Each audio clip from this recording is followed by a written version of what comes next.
I'm Baron Beesores, and this is your Beekeeping Podcast.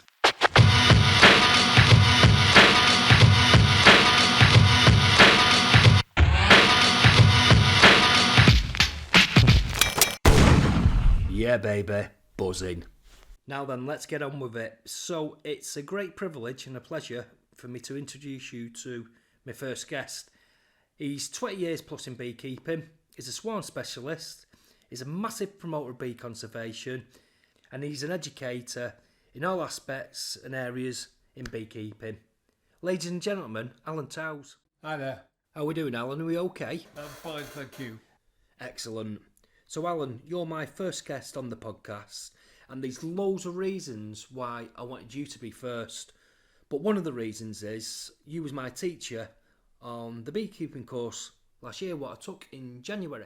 Absolutely. And the format of the course is brilliant. It's got everything on there a new beekeeper needs to know about beekeeping, which has been put together by yourself and a few others at Stockport Beekeepers. But I'd like to take you back 18 months where I did originally contact you regarding beekeeping, and you was nice enough to invite me to your apiary. So I'll go along to your apiary and I get a chance to handle the frames. I think on that day you explained about an artificial swarm and why we do it and what goes on within the colony. Can you just explain why you're so receiving to newcomers? Yeah, no problem at all. A lot of people are scared of insects and bees in particular because they've heard about killer bees and things like that. But what we try and do at the apiary is give an experience to, like a taster day, for new beekeepers. We put all the kit on, they put the bee suit on, you look like a spaceman, you put your boots on, you put your gloves on, and we open up the bees, and there's usually about 50,000 bees in there in the summer, and that's quite frightening for some people, but under a controlled situation a lot of people can handle that. So I reckon, Alan, you've took people down to your apiary and they've soon found out beekeeping's not for them. But for me, Alan, that day was a positive experience, and as soon as you cracked open one of them eyes, I tell you what done it for me, the intensity of the noise and the volume of bees is absolutely spectacular. And I think it's fair to say off the back of that, ends up booking the course in January, which is cheap as chips.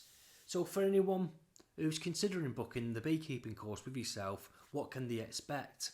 So we take you through from A to Z as a beginner, what equipment you'll need. That's personal equipment. You need a suit, you need protective gloves, you need boots, you need a hive tool, that's for opening and manipulating the hive.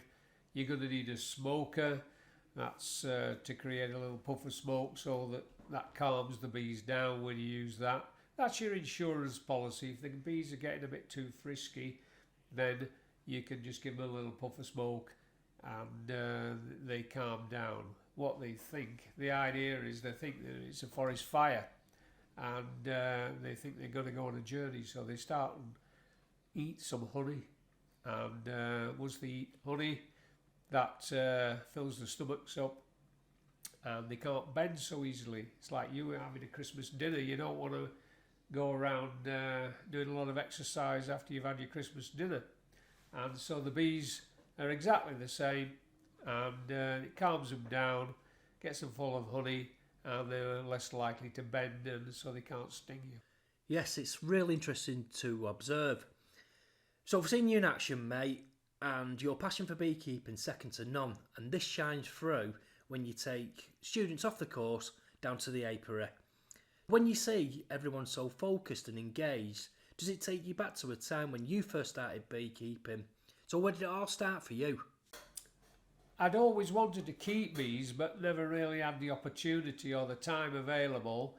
And then I was talking to my wife, and she had a friend whose father kept bees, and we talked to her, and my wife and this lady in Stockport, Jim Tucker's daughter, she went along to do the course, and I said, well, you do the course and then I'll pick it up from what you know, but inquisition got I was more inquisitive, and eventually wormed my way onto the course as an assistant to my wife, if you like, and we just went from there. At the end of the course, we contacted Roy, who was the apiary manager at the time, and still is. 2001 that was, excuse me, and we bought some bees off him, and suddenly we've got 30,000 bees in the back garden. Okay, you've got 25 colonies. Oh, that didn't happen overnight. Right, we've gone from 1 colony to 25, and in between that, there's a massive learning curve. Were there a particular time where you struggled due to unforeseen circumstances, or just down to the sheer volume within the colonies?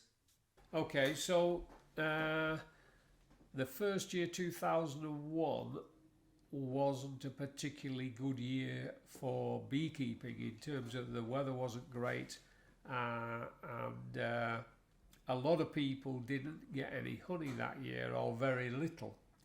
So when we kept the bees for the first year, and in September when you can collect the honey, we got 15 pounds of honey.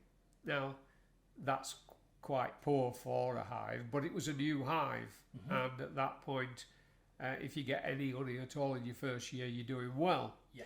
So we were absolutely delighted to get the 15 pounds of honey, considering that you've probably spent 100 quid on a suit, 10 quid on gloves, a fiver on your hive tool.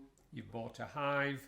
Well, we bought a second-hand one to start with, so that wasn't so expensive. And the bees, they were about 75 quid at that time, and the second-hand hive was about 50 quid. So altogether, probably we spent 250 quid. If you divide that by 15, it's probably the most expensive jar of honey that you've ever tasted. But it's fantastic when you actually are producing your own stuff. It's like growing your own veg or keeping chickens. You get the same feeling from it as you do then. And is it just confidence that helps with the natural progression to increase your colonies? Well, in the second year, it's normal practice for bees to increase, and the queen lays an egg which is fed extra high quality food, and that turns that egg into a queen. Okay, you know what this stuff is called, you've heard about it. It's called royal jelly. Excellent, yeah. And it's a high protein bee food. It's not basically for rubbing on your face to make you look more beautiful, you know, as a lot of people would have you believe. But it's a high protein bee food. Once that egg is laid, it takes 16 days for that egg to turn into a new queen. That queen then has got to go out and get mated. She mates with about 25 drone bees, that's the male bees, not from bees in her colony, because they would be her brothers. So they meet, don't ask me where they meet, you know, around the back of the bike sheds. I don't know where they meet, but bees in the area mate with her, about 25. The queen bee is the most polyamorous bee, or the most polyamorous animal on the planet. She only mates once in one session, but she mates 25 times, and she keeps the sperm alive inside her for the rest of her life. So if she's laying an egg, and she can lay 1,000 to 1,500 eggs a day in the summer, there's only 1,440 seconds in a day. So that's almost one a second if you think about it. Yeah, it's some going. She lays, say, 1,000 eggs in a day in the summer, and if she wants a female bee, she fertilises it with the sperm that she got originally. If she wants a male bee, that's unfertilised then. I guess at this point, you've noticed the increase in bees. What did you do to split the colonies?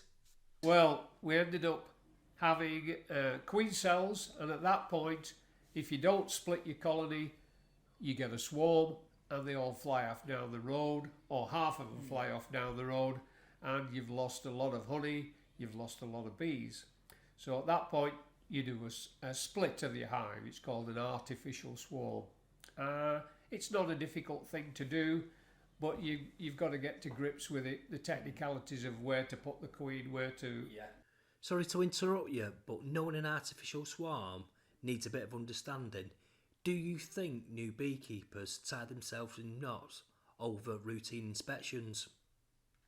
You need to inspect the... People often ask me, how much time does it take each week to look after the bees? I know people have got busy lives, but probably you would say on average an hour a week per colony. To be fair, Alan, I've seen you go through your colonies and you're very quick at lifting the frames and locating the queen. That is just experience. You can't, sometimes you can look and look and look and you just can't find the queen. We do put a little marker on the queen, a little daub of, it's a wax and water solution. It's quite safe for the queen, and we put a little mark on the back, and the mnemonic for remembering it is, will you raise good bees? Will is white, will you yellow, raise red, G green, and B blue. So the queen doesn't live for more than 5 years. The oldest queen that I've ever had is 4 years. So you only need 5 colours to cover the queen, and then you just rotate. So this year the colour is blue. No, it's white. Sorry, that's okay. Right. 2020, it's white. If it ends in a 0, it's white, then it goes round, and it'll be 2026 when it comes to white again. So we have a set of pens, and I bought a set of pens in the first year. You put so little on the queen that I'm still using the set of pens. It's the same set. You only use them once every 5 years, so they probably last you a lifetime. Right, Alan. My queen's marked up in the correct colour. My colony's ready. Give us some top tips. Okay, well, there's various... You've obviously got to site your beehive in a good spot. It's probably the first one I got. I started in the back garden, and Roy Brocklehurst said, "Face the bees towards the fence." And you think, well, that's peculiar because I want to see the bees coming out of the hive. No, it said face the bees towards the fence about a couple of feet away, and the bees come out and they go towards the fence and they fly straight up into the air, and that way you won't be bothered by the bees in the garden. I mean, my garden is not massive. It's 25 yards long by 15 yards wide, so it's not a huge, great garden. In year 2, we got 2 hives, and by year 4, I think we had about 6 hives in there. So at the height of the season, that'll be 300,000 bees in the back garden. What do the neighbours think? Well, the neighbours were okay, because all they said, when we told them we were going to have bees, they just said, when do we get the honey? And in September, it's the only time you get the honey. We just gave them a few jars of honey, and that was it. They were hooked. It was a little bit like a drug dealer giving a free sample to the first person, and then suddenly they are hooked, and they're banging on the door saying, "We need more honey." At that point, we're selling them honey, and that's starting to pay for your hobby, you know. Whilst we're talking about honey, we've chatted in depth, and my passion for beekeeping is bee conservation and bee preservation. So, for me, the honey is a decent byproduct of a healthy hive. Look after your hive, you'll get a decent amount of honey. So that's my take on it. I think it's fair to say, and people need to realise, once you've weighed up your initial cost for your equipment and your bees, you're not going to be a millionaire overnight, are you? You're probably looking in the first year to set up, as I mentioned before, with all the kit and the bees and the beehive and what have you. You're probably looking at £300 to £400. You're not going to make a vast amount of honey, but the kit that you buy is probably going to last you 20, 25, 30 years. Yeah. Some of those original hives that I bought back in year one, I've cedar. still got. They're cedar. Western red cedar. Yeah, cedar then. And it's a wood that is naturally resinous. It comes from the west coast of Canada and America, and it just lasts and lasts. So when I get my new hive, should I be treating it or giving it a lick of paint? You don't really need to paint them on the outside. I mean, a lot of people have got in their mind that beehives are white, but you can paint them, but you don't paint on the inside. You just leave the natural wood on the inside. And I've started using tung oil, Tung oil. It's an oil pressed from a seed in China. So where would people pick that up from, Alan? Well, I bought mine off the internet, as you do. Yeah. But readily available, yeah? Readily available, about £10 a litre. But seen, that was 2 years ago off the internet. But one of the local DIY shops in Cheadle has got it in stock now, and people are using it as it's a food grade oil, and it's a little bit like linseed oil. It doesn't smell as much as linseed oil, but it's that kind. It's a yellowish colour, and you put it on. Easy to apply. Easy to apply. You put it on with a bit like you do French polishing, with a rag and a ball of cotton wool, and you just rub it on. You don't need very much, and when the water hits the wood, it just forms little beads, doesn't penetrate the wood, and the bees are happy in there. They don't want to be cold and wet. So Alan, I just want to move on slightly because you're the swarm collector for South Manchester. That's right, the British Beekeepers Association. The BBKA, which can be found. BBKA, it's on their website. Just type in bbka.co.uk and you'll get the information there. But if you've got a swarm of bees and you go to Stockport Pest Control or Manchester Pest Control and you say, can you help me with the swarm of bees? They say no. We only deal with pests, which are the wasps, the rats, the mice and so on, the cockroaches. But bees, they direct you to the BBKA website, and that brings up a little, if you type in your postcode, it brings up a little map with the nearest registered swarm collector. And that's me for Stockport, Hyde, Cheadle, Cheadlehume, Bramhall, Hazel Grove. I do a little bit of Wilmslow, Alderley Edge, that kind of area, but that's sort of overlapping into the guy in Macclesfield's area. So as bees go, it's quite a decent patch, isn't it? It's really? Patch, yeah. I collected 42 swarms last year. 42. The first one was on the 22nd of April. And I think the last one was mid-September. The swarming season for bees is normally May, June, and this is when you get the queen cells that we talked about earlier, and the colony is enlarged. It's got too big for the space that it's in, and it splits. So, when you've got your swarm, you've got them in your nuke, can you just throw them straight into your own colony, make your own colony, or do they have to be treated, or...? Normally, bees are healthy when they swarm. They may have some mites on them.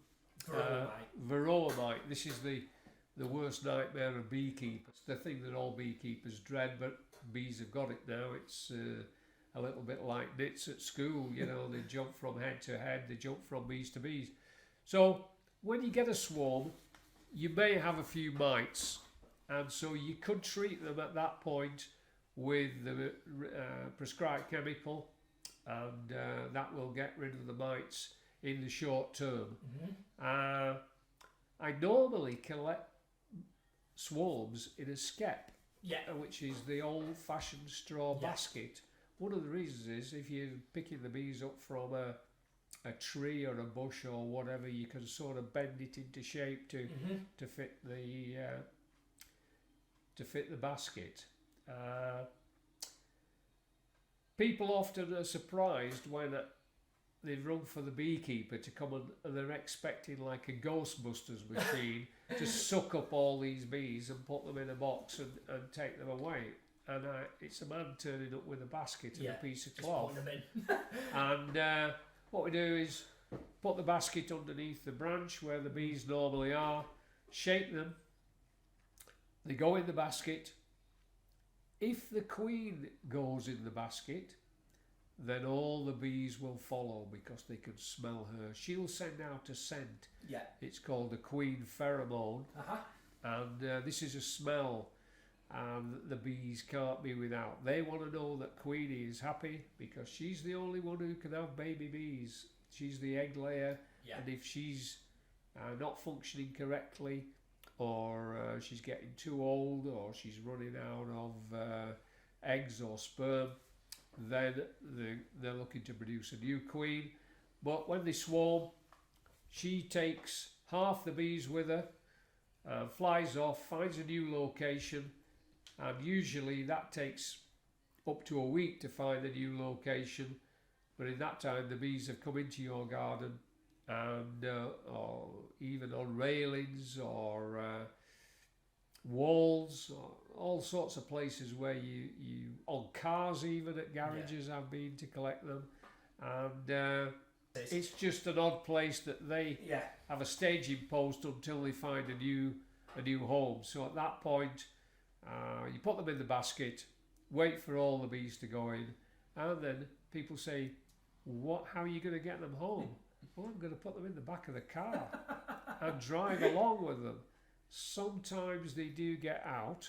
I still wear the suit when I'm driving, but I don't have any problem parking because I've got a notice that says live bees in transit in the car.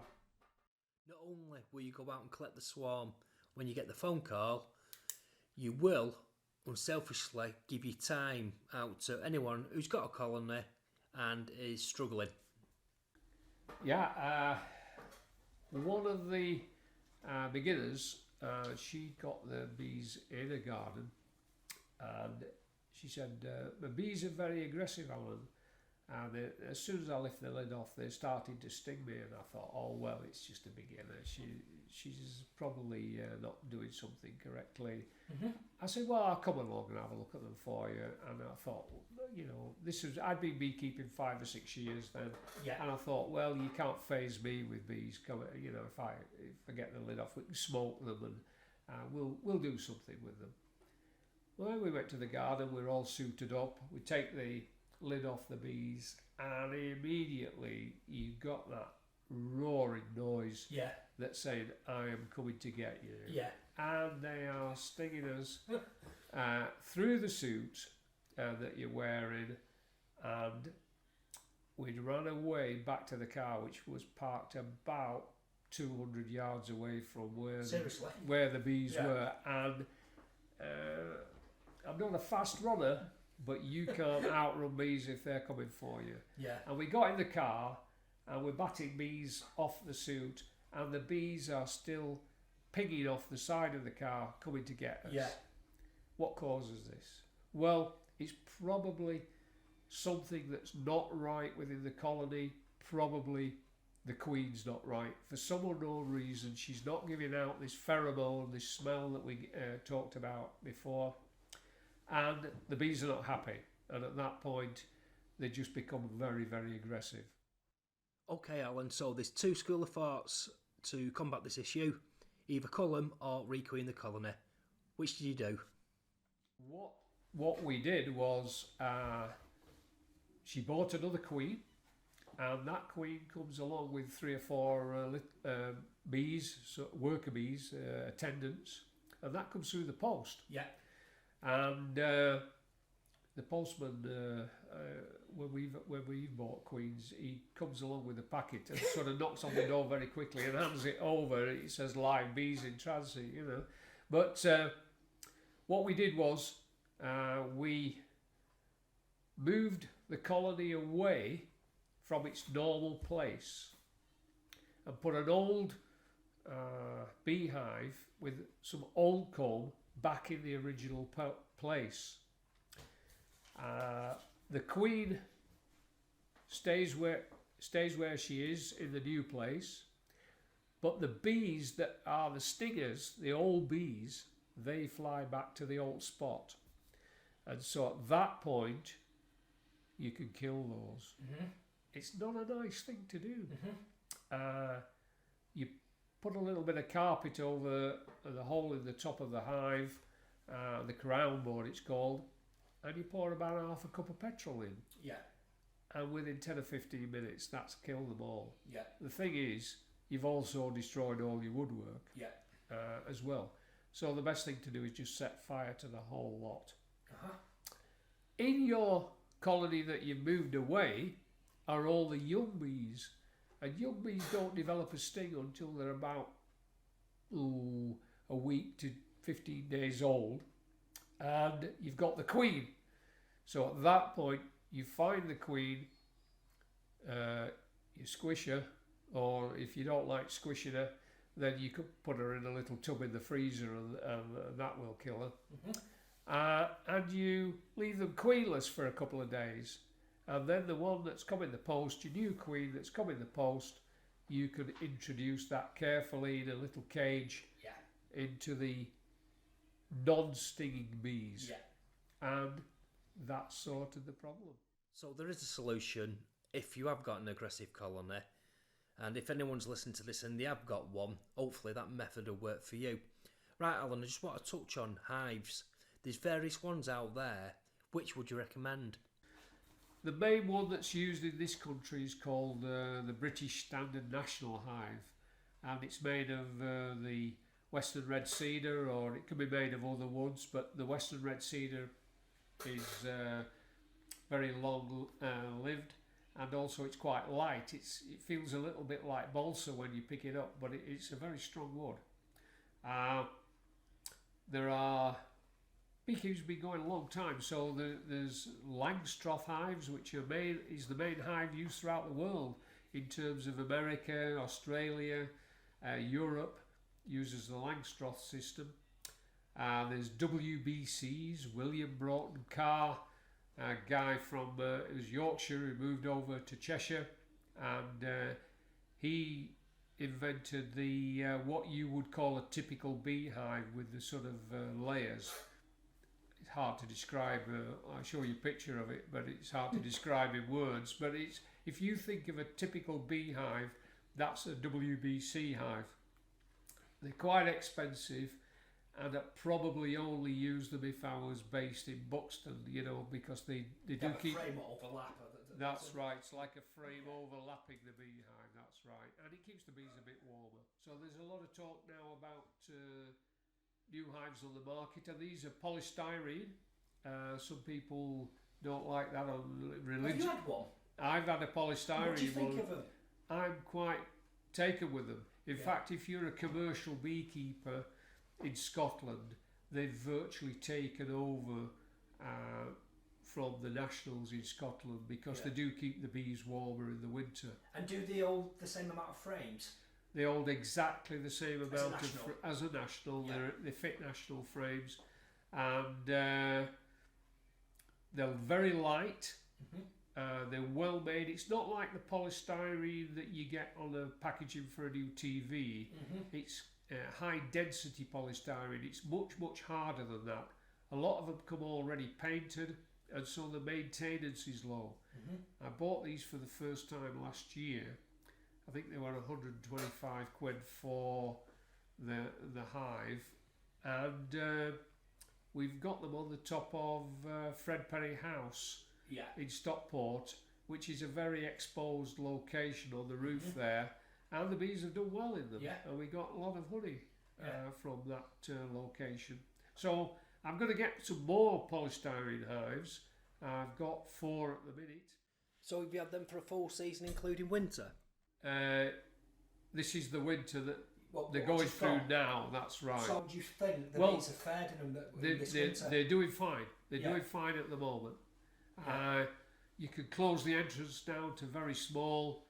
The polystyrene sides are about 1.5 inches thick, 3 centimetres thick, and the bees seem to like them. So compared to something like a national for a new beekeeper against the polystyrene, are they more easy to access frames? They're exactly the same. Yeah. They're a little bit lighter. Yeah. The only thing that worries me slightly about them is how robust they are. Yeah. The wooden ones will last 30 years. The polystyrene ones, they're saying 5 years. But the price is cheaper, so... It'll be interesting to see how much of your colony survives through a winter compared to, let's say, a wooden national. So lastly, Alan, it's been on the market a number of years now, the Flow Hive. What do you make of them?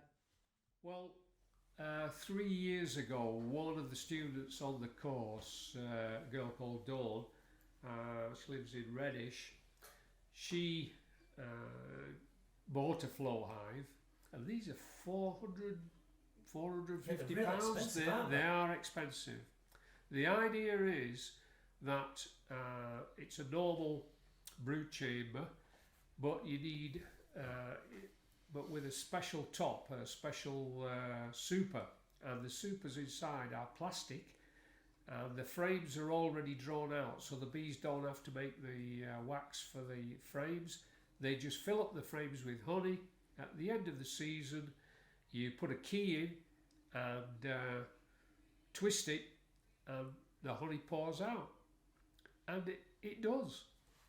So in comparison to taking the frames away, putting the frames in an extractor, and against the Flow Hive.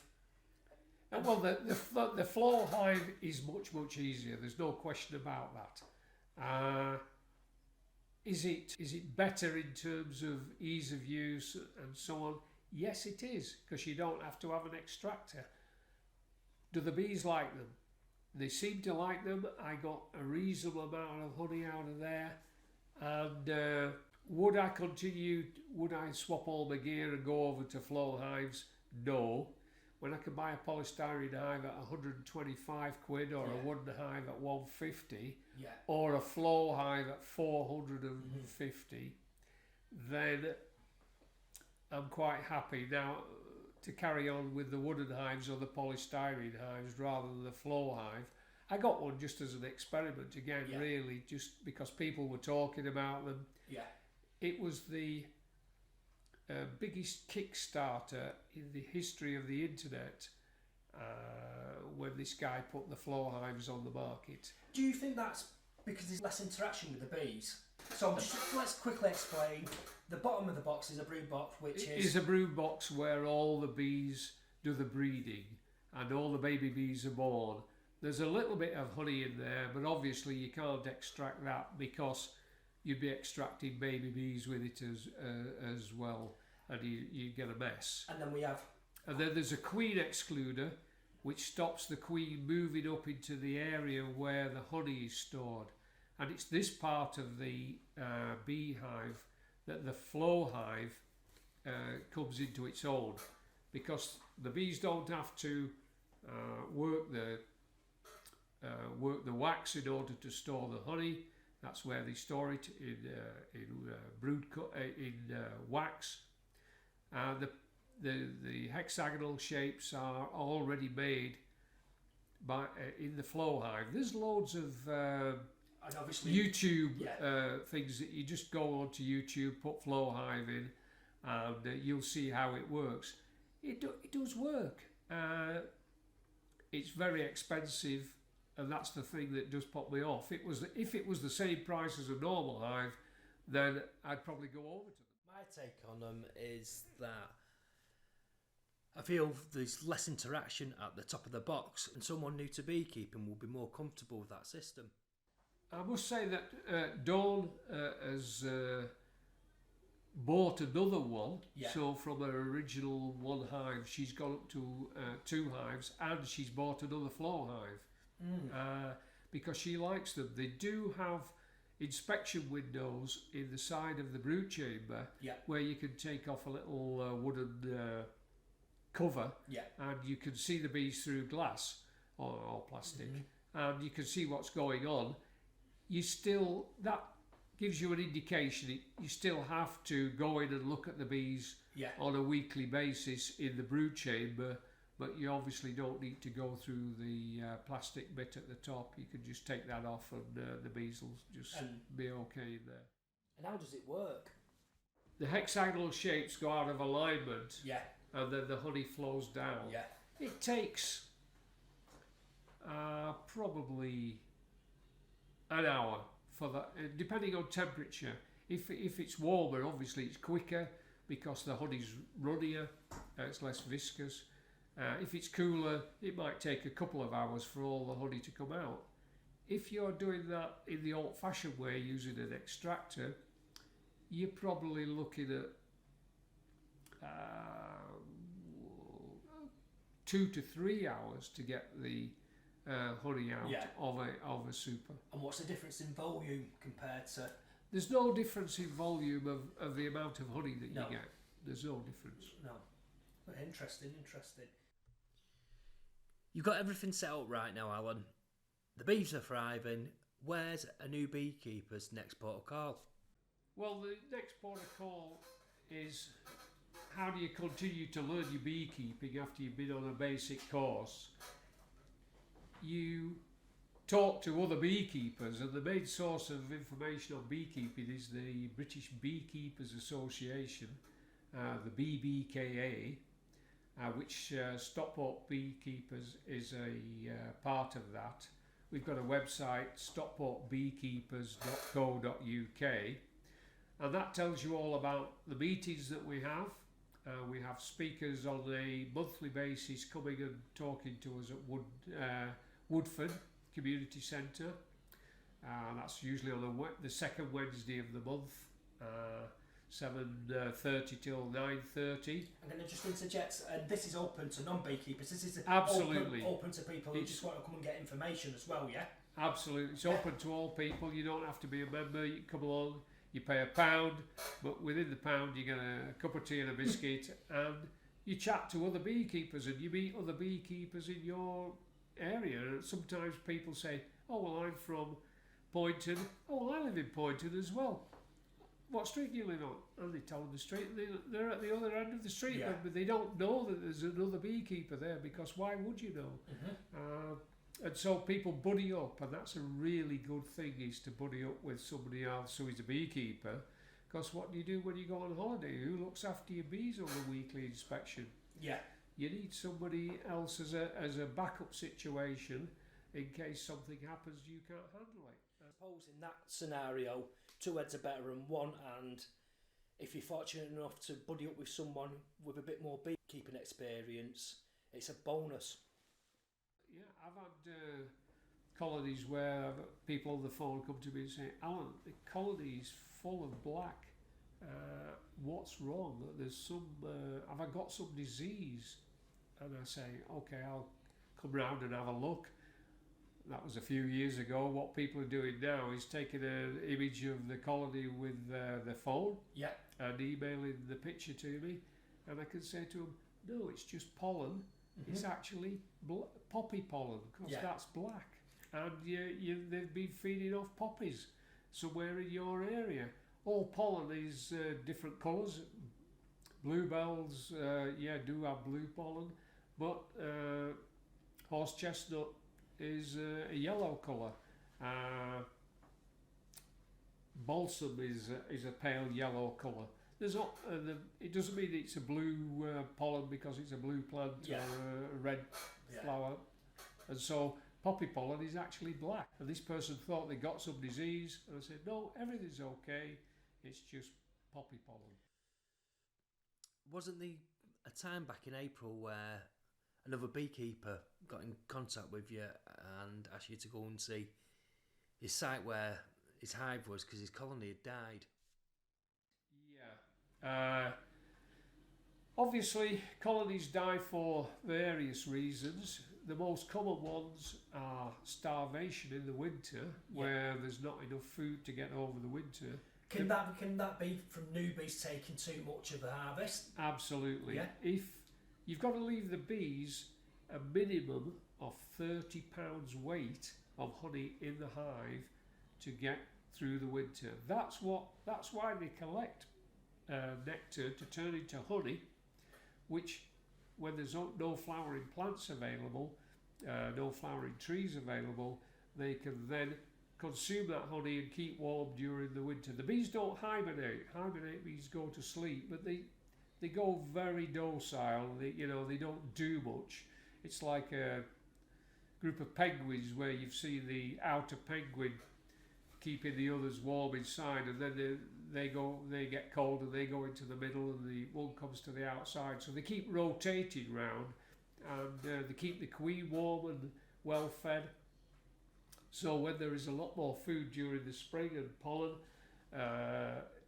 to make more baby bees, then they've got a good start. But occasionally you go to somebody and say, the bees have died, why have they died? Well, you can lift the hive up and feel the weight, and if it's very, very light, it means that there's no food stores in there. It could be disease, it could be that they haven't treated for the mites. There's lots of things it could be. There's various viruses that the bees can catch from the mites. Doesn't the BBKA do some sort of insurance policy to cover disease? There's an insurance program as part of your membership of the BBKA, which if your bees catch a notifiable disease, there's two diseases which are notifiable. There's European foul brood and American foul brood, and these are diseases a little bit like foot and mouth in the farming world. You have to notify DEFRA. And the inspector comes along and confirms by looking at your colonies and doing a chemical test that you've got one of these diseases, and at that point you have to destroy the hives, you destroy the woodwork. And so you covered them, aren't you? You're covered for the woodwork. Yeah. You're not actually covered for the bees. Yeah. But again, and it's expense. If you just spent a couple of £100 on a new hive and suddenly your bees get this disease, it's pretty uncommon. In 20 years I've never had it, and I only know 2 people in Stockport that have had it. The nearest place where we've had the disease to Stockport is at Dunham Massey. There was an outbreak of American foul brood there a few years ago. The people had to destroy the hives. I think they destroyed 6 hives. Yeah, so as a new beekeeper, and say you haven't made those initial steps of meeting anyone in a club and you try to wing it, let's say, I suppose the message I'm trying to get across is, what should they do to reach out to someone? Because if it goes wrong, they're not going to get laughed at, and there's an abundance of experience there to help them along the way. They will lend you equipment, they will give you advice. If you ask 4 beekeepers what's the answer to the question, you probably get 5 answers. Because everybody has their own little way of doing it. And there's also, it's not like mathematics where you first start to learn addition and then you go on to subtraction and multiplication and division and so on. There's no route through it. It depends on your local circumstances, your weather, what food is in the area. And so there's all these things to be taken into consideration when giving somebody an answer about what's the best thing to do. Local people listening to this, Alan, might fancy a bit of beekeeping and be up for the old apiary day. How did they register to Stockport Beekeepers? They go online and it takes you through to they can either come and see the programme and they come to meetings, which are the monthly meetings. And you do put up there every month there's a programme of events.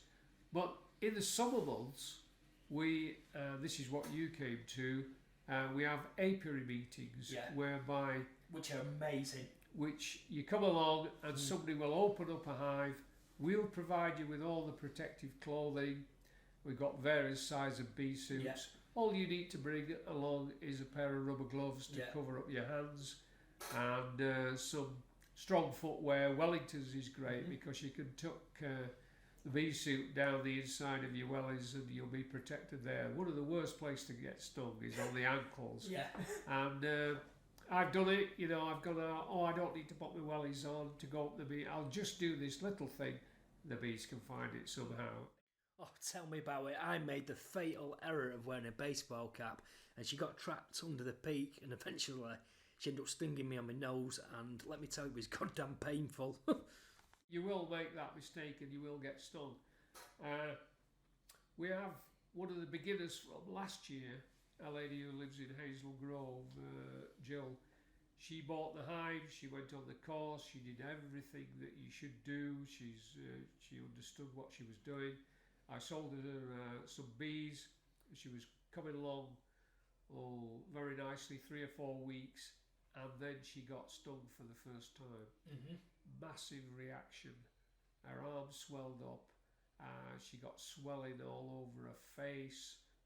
Went to the doctors with it, and he said, "You are allergic, absolutely allergic to her." He gave her the EpiPen. What is an EpiPen?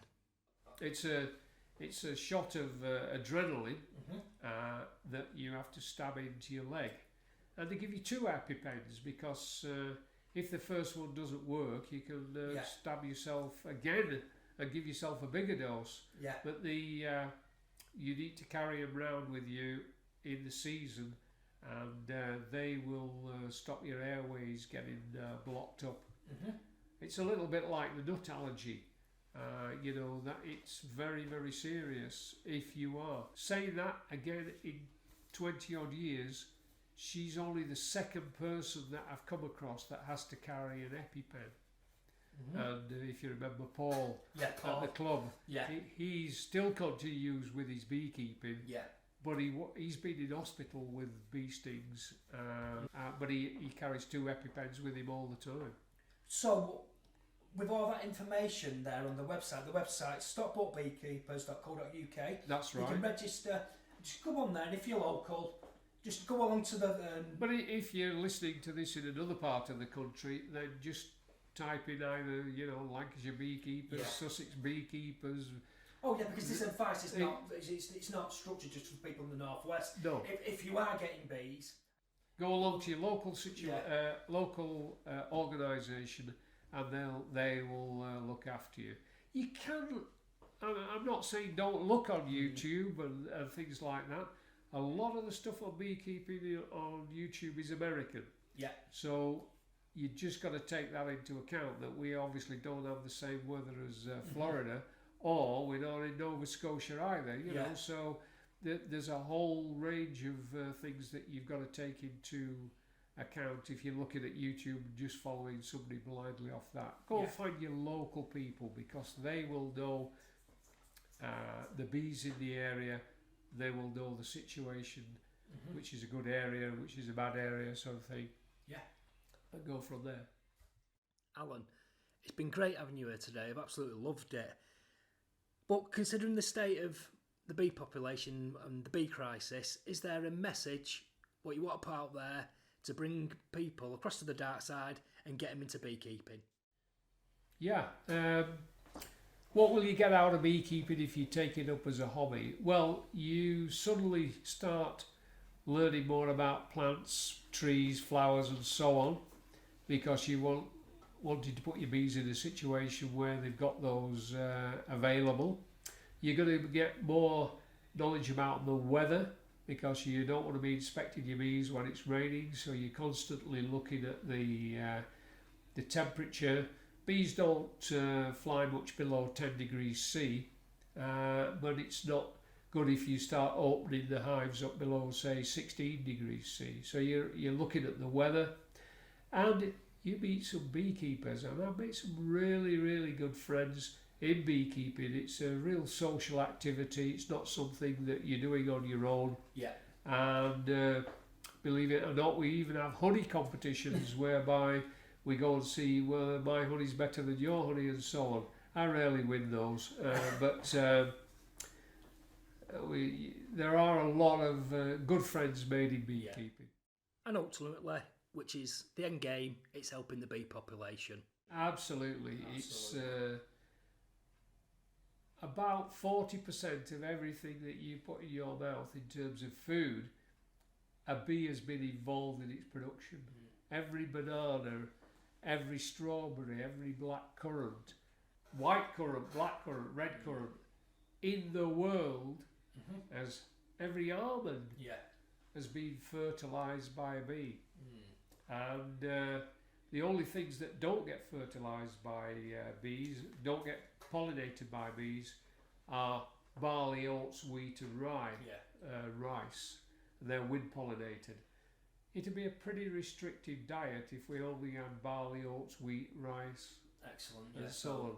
It's just, When I tell kids in schools, I say no strawberries, yeah, no raspberries, no banana, nothing. nothing in the fruit side you would have. And think about it, you wouldn't have onions or cabbages or carrots either, because the seed of those plants has to be fertilised in order to grow the seed. So it's not only just the soft fruits and things, apples and pears and so on, it's all the other stuff as well. Yeah. Lastly, Alan, and I promise it is lastly, I have kept you here quite a long time. You're so unselfish in the manner you go about your business when it comes to beekeeping. Would it be possible to put out your email address, and if anyone's got any questions or got a new colony set up and want a bit of guidance and advice, they can contact you? No problem. It's Alan Towse at talktalk.net. ALANTOWSE at talktalk.net. Thank you very much for coming on. It's greatly appreciated. I know how busy you are, and I know that we've had a few gremlins in the system and we've had to use only one mic at one point, but we got there in the end. Ladies and gentlemen, the very excellent beekeeper, Alan Towse. Been a pleasure. Thank you. Follow me on Twitter at Beesores. Thanks for listening.